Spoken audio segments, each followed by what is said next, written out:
Ya,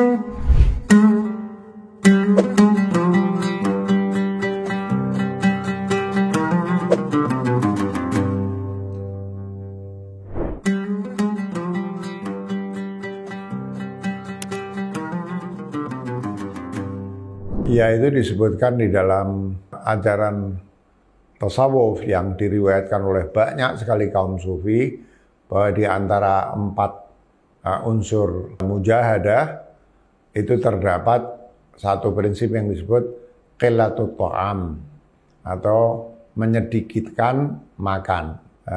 Yang lain tuh menyedikitkan tidur, menyedikitkan ngobrol-ngobrol yang tidak terlalu perlu, dan menyedikitkan pergaulan dengan banyak orang.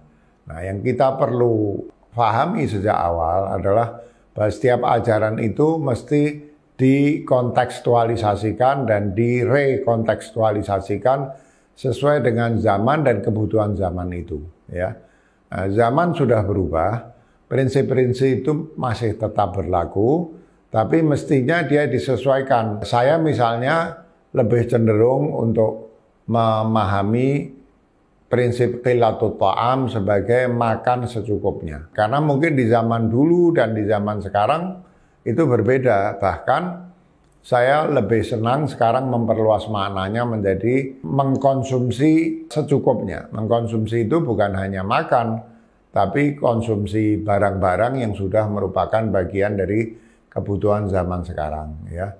Makin sedikit makin baik, makin sederhana makin baik, tapi batasnya adalah kecukupan. Lebih dari sesuatu yang cukup, itu sudah tidak bagus di dalam laku tasawuf atau laku mujahadah. Apa tujuannya? Tujuannya adalah tidak memanjakan hawa nafsu. Tujuannya adalah melatih hawa nafsu supaya tidak terlalu gemuk, tidak terlalu puas.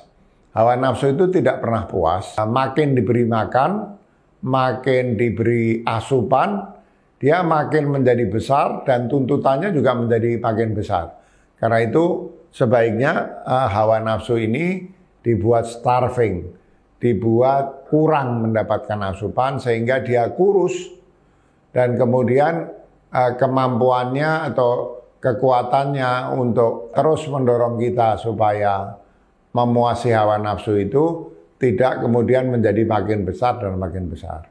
Karena kita ingat bahwa tujuan tasawuf itu adalah menanamkan ihsan, dan lawannya ihsan itu adalah egoisme atau hawa nafsu. Makin besar hawa nafsu, makin kecil kemungkinan kita mencapai makom ihsan, yaitu makom tasawuf.